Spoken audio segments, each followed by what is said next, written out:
Call the member for Moreton. Thank you, Deputy Speaker. I rise to speak on this disgraceful motion put forward by the member for Fisher, who I note is absent from the chamber, Deputy Speaker. This motion is like an old vinyl record with a scratch in it.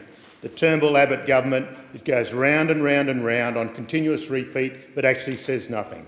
It's like the song they keep singing opposite when the band stopped playing long ago. It's another feature of this government's ideological obsession with unions.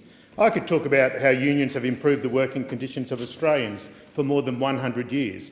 I could tell you how unions are the reason Australian workers have the 8-hour day, have annual leave, have sick pay, have workers' compensation, have health and safety standards that mean there's a good chance employees will go home and see their family. I could talk about how cost-cutting by building companies is putting Australian workers at risk and those who use the buildings they sweat to make.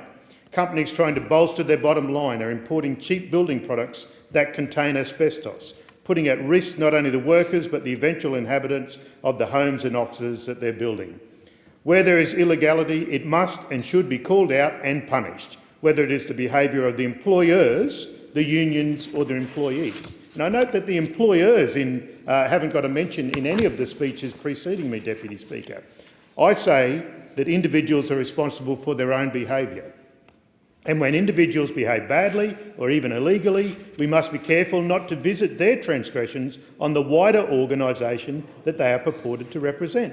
If we were to do that, it would be difficult not to tarnish all company directors or business people with the behaviour of Christopher Skase or Alan Bond, or all movie producers with the behaviour of Harvey Weinstein, or all Queensland Liberal and National Party politicians with the behaviour of the convicted criminal Scott Driscoll, an LNP MP who sits in a Queensland jail cell right now.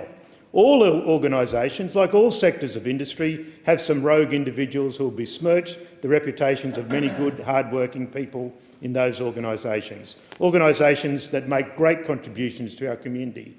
Unions are crucial. Unions are made up of many hard-working, diligent and conscientious people whose sole objective is to make the working life of Australians better. But those opposite don't want to talk about these good people, that vast majority. They don't want people to know about the good work being done by unions day after day. So I'm going to tell you about some of these actual people.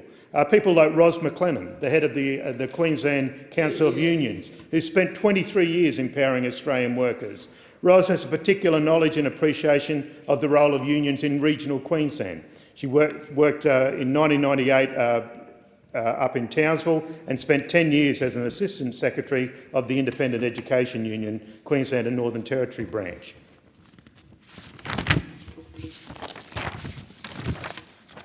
In 2014, Ros was elected to the Queensland Council of Unions as Assistant General Secretary, and then in 2015 she was elected General Secretary. Ros, a hard-working mother of two, married to Brad and one of my constituents, and was also my campaign director. Andrew Ramsey, a CFMEU workplace officer, often called to building sites in Brisbane to inspect for breaches of workplace safety, including asbestos being on site. He's also chairman of the board of the Asbestos Disease Support Society. He understands crucially the harmful effects of asbestos and is particularly concerned that asbestos is still being found on building sites in Australia today. It was through the diligent work of Andrew and his team that asbestos was discovered on the new executive building site in Brisbane, a site immediately shut down to protect workers from this insidious substance. Andrew helped me to get elected a decade ago as part of the Your Rights at Work campaign and is a great advocate for the union movement. Craig Wood has previously worked for the Queensland Teachers Unions as a research officer and is now a hard-working teacher and union activist, a very committed teacher. Craig is passionate about education and drama, but particularly education. He's taught children from prep right through to university. He understands the demanding role of teachers and that they require a strong union to support them. Craig is also one of my constituents and has worked tirelessly to ensure that the south side of Brisbane has progressive representatives. These are just three of the people. I could give you hundreds and hundreds and thousands of union people that I've met over the years. These unsung heroes in the union movement, people just going about doing their job, standing up for Australian workers and their colleagues every day, standing up for Australian workers who aren't members of their union but who get the benefits of union membership. Ros and Andrew and Craig don't deserve the constant attacks being levelled at their unions at them and their unions by this government, by this Turnbull government, a government that is devoid of vision, devoid of purpose. I do not support this motion from the member for Fisher I thank the at all. member for Morden.